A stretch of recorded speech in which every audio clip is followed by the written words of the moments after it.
Hello दोस्तों, कैसे हो आप? मैं हूं अमूल शिंदे, आपका स्वागत है मेरे यूट्यूब चैनल पे। आज हम पढ़ने वाला है यूनिट थर्ड और यूनिट फोर्थ के ऊपर के questions. Okay, so without wasting a single minute let's head towards our questions. ये देखते हैं, वोल्केनिज्म और अर्थक्वेक के ऊपर हमारा पहला क्वेश्चन बनता है यहाँ पे। विच of the following decides the landform characteristics. Okay, कौन यहाँ से लैंडफॉर्म कैरेक्टरिस्टिक्स को डिसाइड करता है? That is fluidity of the magma, strength of the magma and manner in which the magma escape to the earth. Obviously fluidity of the magma करेगा ही. Okay, that is decides the landform characteristics. Okay, बाद में strength of the magma, जितने strength से वो बाहर आएगा सो इसका मतलब है काल्डेरा फॉर्म करेगा अगर बहुत ज़्यादा स्ट्रेंथ से आएगा, अगर छोटी स्ट्रेंथ से आएगा तो ये क्रैटर फॉर्म करेगा। सो इस तरीके से स्ट्रेंथ ऑफ द मैग्मा भी डिसाइड करेगा। Then manner in which the magma escape to the earth, किस तरीके से मैग्मा स्केप होता है अर्थ के ऊपर, उस पर भी डिपेंड करेगा। सो तीनों के तीनों जो है लैंडफॉर्म के कैरेक्टरिस्टिक्स को डिसाइड करते हैं। सो आंसर इज हमारा D. Okay, as well as हम यहाँ पे ये देख सकते हैं landform also depends on the types of cracks, okay, faults and joints. तो ये तीनों भी इंपॉर्टेंट है। ओके, साथ में चलते हैं हमारा नेक्स्ट क्वेश्चन के ऊपर। Consider the following statements. Intrusive rocks are formed while magma thrust to the surface cool and solidify within the crust. इसका मतलब क्या है? इसका मतलब यह है कि इंट्रूसिव रॉक्स जो है वो हमारे किस तरीके से फॉर्म होते हैं, इंट्रूसिव रॉक्स। ओके, सो इसका मतलब है क्रस्ट के अंदर जो है जब अपना मैग्मा जो है वो सॉलिडिफाई और कूल होता है तो इसका मतलब है कि इंट्रूसिव रॉक फॉर्म होते हैं। करेक्ट है। Okay, plutonic rocks are extrusive rocks. Plutonic rocks हमने पहले ही पढ़ा हुआ है कि एक्सट्रूसिव रॉक्स नहीं है, they are intrusive rocks. So ये हमारा रॉन्ग हो जाएगा। Next, igneous rocks are formed by either plutonic और वोल्केनिक एक्टिविटी। इग्नियस रॉक जो है वो प्लूटोनिक और वोल्केनिक एक्टिविटी से होते हैं। तो हमने पढ़ा था कि इग्नियस रॉक्स के ही ये दो टाइप है, that is plutonic and volcanic. Okay, so इसके कारण ये हमारा सही हो जाएगा। सो हमारा फर्स्ट और थर्ड आंसर सही हो जाएगा, जो सेकंड है रॉन्ग हो जाएगा। सो हमारा आंसर हो जाएगा बी यहाँ पे, फर्स्ट एंड थर्ड। यहाँ पे एक्सप्लेनेशन देखते हैं। Plutonic rocks are intrusive rocks, obviously जैसे हमने बोला। Extrusive landforms are magma that solidify after reaching the surface. Extrusive landform मतलब क्या होता है कि जब वो बाहर आके सॉलिडिफाई हो जाता है, कूल हो जाता है, मतलब ये सरफेस है, अगर इसके बाहर आके सॉलिडिफाई और कूल हो जाता है तो इसका मतलब है कि वो जो है वो एक्सट्रूसिव लैंडफॉर्म हो गया। ओके, साथ में साथ चलते हैं नेक्स्ट क्वेश्चन के ऊपर। Which of the following are intrusive landforms. Intrusive landforms कौन कौन से है इसमें से? ओके, सो सील्स और डाइक्स जो है वो इंट्रूसिव लैंडफॉर्म्स है। सो बोथ 1 and 2 हम यहाँ पे बोल सकते हैं। आंसर इज हमारा सी। सी में देखते हैं, both sills and dykes are intrusive landforms. Okay, sills and dykes जो है वो इंट्रूसिव लैंडफॉर्म्स है। Sills are horizontal intrusion of molten magma. Sills जो है देखिए, फॉर एग्जांपल ये अगर सरफेस है तो सील्स ऐसे जाएंगे। ओके, दैट इज हॉरिजॉन्टल एक तरीके से। डाइक्स जो है वो वर्टिकल इंट्रूजन होता है, डाइक्स जो है वो ऐसे सीधे जाएंगे। सीधा तो यहाँ पे आ नहीं रहा है। ओके, सो यहाँ पे देखते हैं, हम कंट्रोल सेट करके देखता हूँ। ओके, ये देखिए, ये सीधा जाएगा, ये डाइक हो जाएगा और ये सील हो जाएगा। Next question, consider the following statements. Laccolith are saucer shaped igneous intrusion, lopolith is dome shaped and phacolith is lens shaped. नहीं, हमने पिछली ही बार में पढ़ा था कि जो लोकोलिथ होता है वो डोम शेप्ड होता है। सो पहला जो है रॉन्ग हो जाएगा। लोपोलिथ जो होता है वो लोपोलिथ होता है saucer shaped. Okay, lopolith saucer shaped होता है, सो ये भी रॉन्ग हो जाएगा। और तीसरा फैकोलिथ जो होता है लेन शेप्ड होता है। So only 3 is correct. Okay, so only 3 is the option, A is the option. देखिए, लोकोलिथ जो होता है डोम शेप्ड होता है, बाद में लोपोलिथ जो होता है वो सॉसर शेप्ड होता है, और फैकोलिथ जो होता है लेन शेप्ड होता है। So that is the answer. Then next, fifth, with reference to the batholiths which of the following are true. Batholith के बारे में क्या क्या सही है? It is huge mass of igneous rock, obviously huge mass of igneous rock होता है। Okay, बाद में इट इज यूजुअली ग्रेनाइट। हाँ, ग्रेनाइट तो होता ही है, एज इट इज दिया हुआ है हमारी बुक में। They are the most spectacular of intrusive landforms. Okay, एक मोस्ट स्पेक्टेकुलर फॉर्म है इंट्रूसिव लैंडफॉर्म्स का, ये जो बैथोलिथ है, ये भी करेक्ट है। ओके, क्योंकि अंदर ही अंदर जो है सॉलिडिफाई होता है। So that's why option is D, 1, 2 and 3। Okay, यहाँ पे देख सकते हैं explanation. Metamorph rocks are solidified magma give rise to the extensive batholiths. Okay, so ये हमारा एक्सप्लेनेशन हो गया। Which of the following gases present in magma. कौन कौन से गैसेज जो है वो मैग्मा में प्रेजेंट होते हैं? तो होता है CO2 obviously, sulphuretted hydrogen obviously, nitrogen होता है। ये मीथेन नहीं होता यार, क्योंकि अगर देखोगे आप बुक खोल के तो ये तीनों के तीनों ऑप्शन एज इट इज दिए हुए हैं, ये हमारा CH4 नहीं होता है। So gases present in magma, तीन होते हैं, that is CO2, sulphuretted hydrogen and nitrogen. So हमारा आंसर क्या हो जाएगा यहाँ पे 1, 2 and 3, that is the answer is B. Okay, so B is the answer. The magma is heavily charged with the gases of CO2, sulfurated hydrogen, nitrogen, chlorine, then volatile substances, chlorine और volatile substances add हुआ है यहाँ पे, याद रखो। Okay पहले तो तीन बता दिए, CO2, sulfurated hydrogen, नाइट्रोजन, लेकिन chlorine volatile substances को याद रखना है। Then consider the following statements. Dormant volcanoes are ones that have not erupted at the historical times but retain the features of the volcanoes. Dormant volcanoes वो होता है, बोलता है कि कभी इरप्ट नहीं हुए, not erupted at all in the historical times. Okay नहीं, वो तो यार एक्सटिंक्ट होते हैं ना, ऑब्वियसली वो एक्सटिंक्ट होंगे, सो ये is wrong. Then next, active volcanoes are one which erupt frequently and erupted in recent times. Active volcanoes कौन कौन से होते हैं? जो भी फ्रिक्वेंटली इरप्ट हुए हैं और इरप्ट होने के चांसेस है। ओके सो उसको बोलते हैं एक्टिव वोल्केनो। सो ये भी करेक्ट है। Then all volcanoes pass through active, dormant and extinct stages, correct है यार। ओके सो आंसर इज हमारा सी हो जाएगा, that is 2 and 3 is correct, ये दो करेक्ट है हमारे। ओके एक्सप्लेनेशन में क्या देखते हैं? Extinct volcanoes are the ones that have not erupted at all in the historical times, में कभी वो इरप्ट नहीं हुए हैं, but retain the feature of the volcanoes, लेकिन वो वोल्केनोज के फीचर होते हैं उनमें। All volcanoes pass through the active, dormant and extinct stages, but we can never be truly sure when they are extinct. लेकिन वो extinct कब हो जाएंगे इसके बारे में हम कभी sure नहीं रहते। Then next, which of the following are extrusive landforms? इसमें से extrusive landform कौन कौन से है? So हम यहाँ पे देख सकते हैं extrusive landforms। तो extrusive landform हमारा कौन, obviously कौन हो जाएगा। Okay, then हमारा domes हो जाएगा एंड पायरोकास्ट हो जाएगा। ओके सो 1, 2 and 4 आंसर हो जाएगा यहाँ पे। 1, 2 and 4 ऑब्वियसली आंसर यहाँ पे गलत दिया हुआ है, दैट इज डी नहीं होना चाहिए था, 1, 2 and 4 होना चाहिए था। ओके कोन्स, डोम्स एंड पायरोकास्ट, क्योंकि डाइक्स हमने अभी भी देखा कि वो इंट्रूसिव होते हैं। ओके सो एक्सप्लेनेशन क्या हुआ है? Volcanic cones are most typically exclusive features, then highly fluid lavas build up the lava domes. Okay, pyroclasts are the coarser fragmented rocks and dikes are the intrusive landforms. यहाँ पे सीधा दिया है dikes are the intrusive landforms, तो यहाँ पे ये जो आंसर है वो थोड़ा सा गलत था, जो डी था वो हमारा आंसर यहाँ पे हो जाएगा, that is 1, 2 and 4. Okay so याद रखो 1, 2 and 4। सुंडा स्टेट इज बिटवीन। ओके यहाँ पे एक वोल्केनो है शायद सुंडा स्टेट के बीच में, वो कौन सा होगा? वासुवियस के नीचे जो होता कुछ तो नाम है, एग्जैक्टली मुझको याद नहीं आ रहा, लेकिन नेक्स्ट लेक्चर में आपको बता दूंगा। That is Java and Sumatra के बीच में सुंडा स्टेट है और यहाँ पे एक वोल्केनो है। ओके वो वोल्केनो आपको याद रखना है।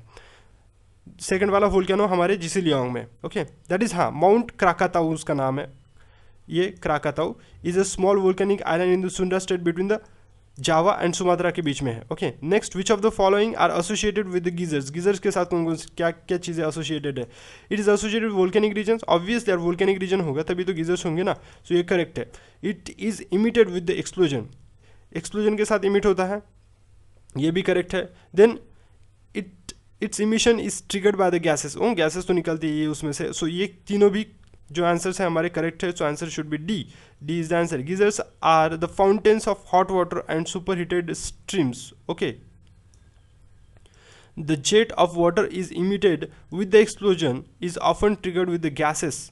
Okay triggered by gases seeping out of the heated rocks. Okay so correct है हमारे सभी के सभी आंसर्स यहाँ पे। ओके नेक्स्ट यूनिट देखते हैं हमारा, ये 4th यूनिट है, that is the weathering, mass movement and ground water के बारे में। ओके सो सबसे पहला क्वेश्चन है हमारा, denudation process happens in which order? आपको पता होना चाहिए डेनुडेशन प्रोसेस किस ऑर्डर में होती है। तो सबसे पहले देखिए ये रॉक है, रॉक होता है, रॉक के ऊपर सनलाइट गिरता है तो वो टूट जाता है ऐसे। ओके टूट जाता है, इसका मतलब हो रहा है वेदरिंग। ओके सो सबसे पहला प्रोसेस हो जाएगा वेदरिंग। उसके बाद में जो होता है वो छोटे छोटे रॉक्स बनने के कारण वो होता है इरोड, सो that is what erosion. Okay second process हमारा इरोजन हो जाएगा।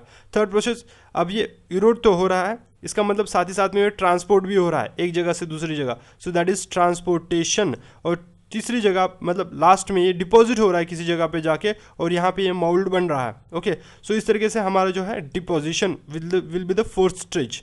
तो यहाँ पे देखिए वेदरिंग, इरोजन, डिपोजिशन यहाँ पे रॉन्ग है, ट्रांसपोर्टेशन बाद में यहाँ पे डिपोजिशन चाहिए, ओके डिपोजिशन। सो ये जो है आंसर यहाँ पे बी है, लेकिन बी में ये डिपोजिशन नहीं चाहिए था, डिपोजिशन इस तरफ चाहिए था। सो ये आंसर इस वेबसाइट ने रॉन्ग दिया हुआ है, ओके। सो हम यहाँ पे देख सकते हैं बी इज़ द आंसर, जैसे मैंने ये बोला डिपोजिशन लास्ट में आना चाहिए, ओके।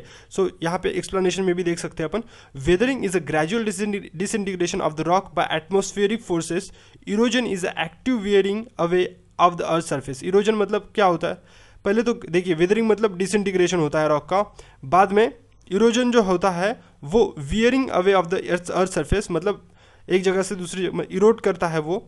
ट्रांसपोर्टेशन मतलब एक जगह से दूसरी जगह पे जो इरोडेड डेब्रिस है उसको लेके जाता है। लास्ट में डिपॉजिट मतलब एक से दूसरी जगह वो जाके डिपॉजिट कर देता है, okay. Is a dumping of the debris in the certain parts of the earth, so that is what deposition. ये तो सब देख लिया हमने। With reference to the chemical weathering which of the following is true, chemical weathering के बारे में कौन कौन सी चीज़ें यहाँ पे सही है। इट इज़ रैपिड, नहीं बिल्कुल नहीं है। देखिए केमिकल वेदरिंग होती है, फॉर एग्जांपल ये रॉक है, रॉक के ऊपर अगर केमिकल्स गिरता है लेकिन बहुत टाइम लगेगा यार उसको तो वो वेदर होने के लिए, so that is what it is wrong. Only rocks expose to the water experience chemical weathering, जो कि रॉक्स वाटर को एक्सपोज होते हैं वो केमिकल वेदरिंग करते हैं, सिर्फ बाकी के रॉक्स नहीं करते, ऐसा थोड़ी ना है, बाकी के रॉक्स भी करते हैं। सो that is the wrong answer, okay. The next, thick soil cover enhances the chemical weathering, ये बहुत इंपॉर्टेंट। देखिए अभी ये सॉइल कवर है, अगर ये मॉइस्ट होता रहता है, ये मॉइस्ट है सॉइल कवर, और यहाँ पे एक रॉक प्रेजेंट है, तो वो ज़्यादा जल्दी वेदर हो जाएगा as compare to the rock bare for the rain water, okay. Bare rock पे अगर रेन वाटर गिरता है उससे ज़्यादा ये मॉइस्ट जो है, ये सॉइल कवर जो है उसके अंदर का रॉक जो है वो ज़्यादा जल्दी केमिकल वेदरिंग उसके ऊपर हो जाएगी। सो हमारा आंसर यहाँ पे होता है सिर्फ 3, only 3, okay, that is the A answer. It is extremely slow, एक तो एक्सट्रीमली स्लो होता है, chemical present in the air and water set up the chemical reactions in the surface layer of exposed rocks, surface layer of exposed rocks पे ये chemical weathering होती है, okay. सो हमने देख लिया कौन कौन से इंपॉर्टेंट पॉइंट्स हैं यहाँ पे, okay. So next, consider the following statements, granite is made of feldspar, quartz and shale. Wrong यार, शेल से नहीं होता है, यहाँ पे होना चाहिए mica then quartz then feldspar. Quartz crystals are quickly weathered than feldspar, quartz की क्रिस्टल्स जो है वो वेदर्ड होता है बोलता है क्विकली दैन फेल्डस्पार, रॉन्ग है, क्योंकि फेल्डस्पार के जो क्रिस्टल्स होते हैं वो जल्दी वेदर्ड हो जाता है। So this will be again wrong. The next, regolith is remains of rocks which form the basis of the soil. Yes, correct है ये, क्योंकि रेगोलिथ जो है वो रिमेनिंग पार्ट होता है। जब वेदर्ड रॉक जब है वेदर्ड हो जाता है पूरे तरीके से, तो जो छोटा सा पार्ट बचता है इसमें के अंदर का उसको रेगोलिथ बोलते हैं, और वो that is forms the basis of the soil, okay. So ये आंसर हो जाएगा हमारा ए, ओनली 3 यहाँ पे correct. Explanation, granite is made of feldspar, quartz and mica, and feldspar are quickly weathered than the quartz crystals. So ये भी हमारा जो है करेक्ट हो जाएगा, ओके। सो नेक्स्ट क्वेश्चन देखते हैं, 4th question, which of the following is a strong weathering agent. Strong weathering agent कौन कौन से है नीचे, rain water absorb by soil cover, rain water जो है सॉइल कवर्स जो अब्जॉर्ब करता है is a strong weathering agent. Then pure rain water on bare rock, मैंने अभी अभी बोला कि प्योर रेन वाटर जब बेयर रॉक पे गिरता है तो वो स्ट्रॉन्ग वेदरिंग एजेंट नहीं होता है, okay. Rain water absorb by soil cover that will be the strong weathering agent. So answer is हमारा 1, okay. So A will be the answer यहाँ पे। एक्सप्लेनेशन देखते हैं, soil absorbs rain water and keeps underlying rocks in the moisture, जो underlying rocks होते हैं वो moisture में रखता है, सो ज़्यादा वेदरिंग उसकी वजह से पॉसिबल है। Rain water absorbs the organic acids from the soil and thus become the stronger weathering agent than the pure rain water acting on the bare rock, okay. Rain water जब absorb करता है organic acids को और वो soil के अंदर रख देता है, तो उसके अंदर जो भी रॉक्स होते हैं वो जल्दी वेदर हो जाता है, okay. So that is the strong weathering agent, organic acids, okay, than the pure rainwater acting on the bare rock. Then next, consider the following statements. Limestone is the only rocks suffers from the chemical weathering process called solution. limestone का एक ही rock जो होता है क्या कि जो कि सफ़र करता है केमिकल वेदरिंग से, नहीं, रॉन्ग है। Then rate of the weathering is directly related to the pore spaces in the rocks, rate of the weathering pore spaces correct है, ओके, क्योंकि जितने पोर स्पेसेस ज़्यादा होगी उतना जल्दी वो वेदर हो जाएगा। So answer will be the B, that is both, that is only 2, okay. All the rocks are subjected to the solution through the process is much slower than limestone. Okay, इतना है कि बस limestone से बाकी की जो process होती है, मतलब लाइमस्टोन रॉक जो होता है उसके ऊपर जो है वो प्रोसेस जल्दी हो जाती है, लेकिन बाकी की जो रॉक्स होते हैं उसके ऊपर जो प्रोसेस है वो स्लो हो जाती है। देन सेडिमेंट्री रॉक्स हैव, लेकिन ऐसा नहीं होता कि सिर्फ लाइमस्टोन के ऊपर ही होती है, बाकी सभी रॉक्स के साथ भी होती है। Sedimentary rocks have pore spaces between the grains in which the air and water can lodge and thus attack the rock, correct है। Then the density of the joint cracks pore spaces is crucial to speed weathering. Okay, ये जो cracks होता है, पोर spaces होते हैं या फिर joints होते हैं, स्पीड वेदरिंग में काम आ जाता है, वो भी हम बोल सकते हैं कि करेक्ट है। तो they consider the following statements, ये एक्सप्लेनेशन में है पूरा। Okay, consider the following statements, climate influences weathering, climate influences weathering correct है। देन क्योंकि क्लाइमेट जो है वेदरिंग को इन्फ्लुएंस करेगा, then dry climates provide the good condition for the chemical weathering, नहीं, रॉन्ग है, क्योंकि wet warm and wet climate जो है वो केमिकल वेदरिंग के लिए जो है वो बहुत इंपॉर्टेंट है। Then warm and wet climate promote the physical weathering, ये रॉन्ग है ऑब्वियसली, क्योंकि ड्राई क्लाइमेट जो है वो फिजिकल वेदरिंग के लिए काम होता है, मतलब that provides good condition for the physical weathering. So यहाँ पे ये बोल सकते हैं हम डीपी, दैट इज आपका जो प्रोफाइल होता है डीपी मतलब व्हाट्सएप का, उससे कंसिडर कर सकते हैं। देखिए ड्राई क्लाइमेट जो है वो क्या होता है, फिजिकल वेदरिंग के लिए इंपॉर्टेंट होता है। सो ये डीपी से आप याद रख सकते हो। दूसरा जो है वो एज इट इज याद हो जाएगा, that is warm and wet climate for the chemical weathering. Okay, next के पहले ही देखिए आंसर ए है यहाँ पे, देखिए only one, that is climate influence weathering. Dry climates provide the good condition for the physical weathering, जैसे मैंने बोला D that is dry and P that is physical weathering. Warm wet climates promote the chemical weathering. Okay, the next seventh question, consider the following statements, brownish crust form on the rock by oxidation of iron strengthen the rock. Okay, brownish crust जो होती है वो rock को strengthen करती है बोलता है, wrong है यार, ब्राउनिश क्रस्ट तो वीक करती है। The next, micro organism use elements of rocks as a food. Okay, microorganism जो है वो रॉक के एलिमेंट्स को फूड की तरह यूज करते हैं, करेक्ट है। Microorganisms are both chemical and mechanical weathering agents, obviously यार केमिकल और मैकेनिकल वेदरिंग एजेंट तो होते ही है माइक्रो ऑर्गेनिजम्स। तो हमारा आंसर हो जाएगा यहाँ पे दैट इज 2 and 3, ये हो जाएगा आंसर 2 and 3। ये ऑब्वियसली बी जो है रॉन्ग दिया हुआ है। ओके, बी जो है रॉन्ग दिया हुआ है, हमारा आंसर हो जाना चाहिए यहाँ पे सी। देख एक्सप्लेनेशन में देखते हैं। ओके, एक्सप्लेनेशन में पता चल जाएगा हमको। ब्राउनिश क्रस्ट क्रम्बल्स इजीली, देखिए ब्राउनिश क्रस्ट जो है वो इजीली क्रम्बल हो जाता है and can be easily eroded which loses the overall structure of the rock. अगर overall structure of the rock को ही हमने लूज कर दिया तो इसका मतलब वो जो है ऑब्वियसली स्ट्रेंथन रॉक तो नहीं रहेगा, वो तो वीकन रॉक हो जाएगा। So that will be the wrong. Okay, so इसलिए हमारा आंसर हो जाएगा यहाँ पे C, that is 2 and 3। Then micro organism use the elements of the rocks as a food and produces the organic acids, correct है।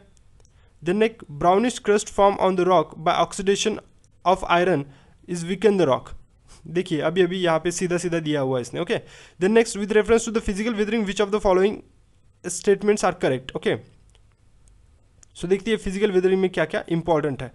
Chemical weathering catalyses physical weathering, जैसे देखिए chemical weathering पहले होती है तो फिजिकल वेदरिंग होने में बहुत ही ज़्यादा महत्वपूर्ण होता है। ओके, बहुत ही ज़्यादा फायदा होता है फिजिकल वेदरिंग को। So that is what chemical weathering catalyses the physical weathering. Then next, during day time outer layers of the rock expand rapidly than interiors. Day time में क्या होता है, देखिए जो लेयर ये जो रॉक होता है वो जल्दी ज़्यादा एक्सपांड हो जाता है। Okay, outer layer of the rock than interior, तो ये करेक्ट आंसर है हमारा। During night time interior layers जो होते हैं रॉक्स के वो okay, during night interior layers contract slowly than outer layers.